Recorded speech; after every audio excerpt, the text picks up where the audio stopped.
suis Yves Donadini, le créateur du logiciel Journey Pro. Nous allons voir dans cette vidéo comment accéder aux informations relatives aux points d'acupuncture. Pour ouvrir la liste des points d'acupuncture, nous avons deux méthodes, soit passer par le menu, liste des points, soit passer par l'icône qui est directement sur le panneau de contrôle.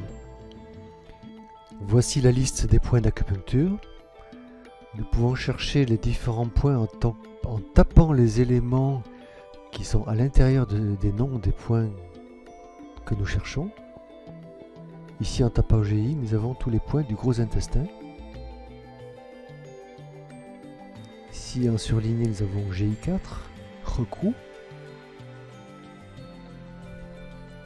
Nous pouvons avoir accès directement à un résumé des points en cliquant sur le petit i ici, directement dans la liste, en survolant le petit i, pas en cliquant dessus, simplement, voilà. Si nous voulons avoir plus de détails, ici nous avons un résumé des fonctionnalités de ce point, des caractéristiques de ce point.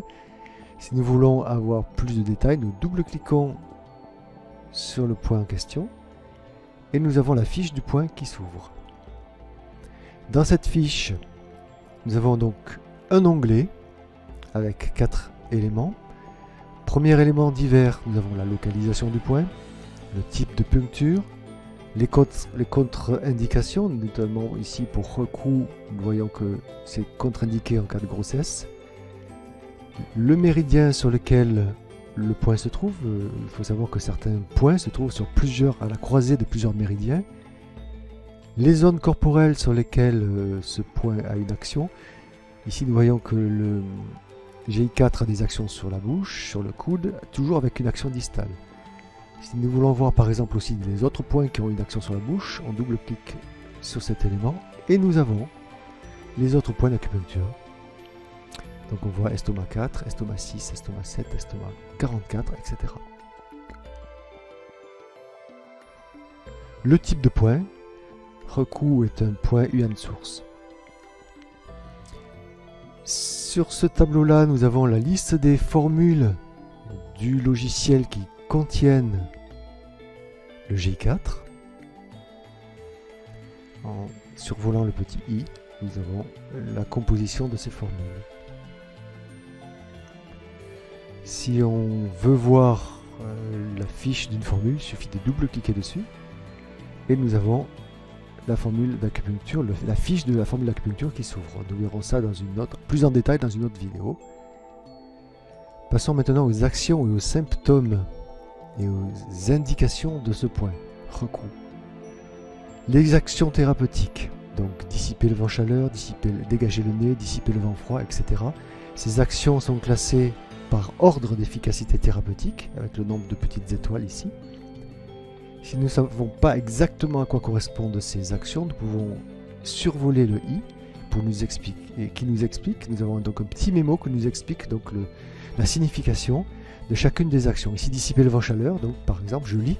Il s'agit de traiter les atteintes externes de vent chaleur. Ceci est réalisé en libérant la surface Jie Piao ou Shu Piao s'il n'y a pas de transpiration ou en clarifiant, etc., etc., etc. Si vous voulez avoir plus de détails sur cette action thérapeutique, il suffit de double-cliquer et nous avons, là ça s'est ouvert derrière la fenêtre, la fiche de l'action thérapeutique avec tous les éléments qui vont réaliser cette action, les points, les formules en acupuncture, les produits, les xiaofang et les formules de pharmacopée qui vont elles aussi réaliser cette action de dissiper le vent chaleur. Nous voyons toujours pour le vent chaleur que cette action est réalisée par dispersion. Alors, effectivement, on voit par exemple consolider le piao au niveau du GI4, c'est réalisé par tonification, ce qui est logique. Restaurer le yang par tonification. Faire transpirer et libérer le piao, c'est par dispersion. Ensuite, si on considère les indications, les symptômes et maladies qui sont associés à ce point, nous avons toujours par ordre hiérarchisé, les indications fièvre, dents, douleur, odontalgie, bras paralysie, etc., etc., etc. Le petit S ici indique que l'indication que la maladie est traitée de manière symptomatique. Ça veut dire que indépendamment du syndrome responsable de cette indication de cette maladie qui est ici, le point sera efficace. Donc par exemple pour la fièvre, le point GI4 sera efficace en toutes circonstances.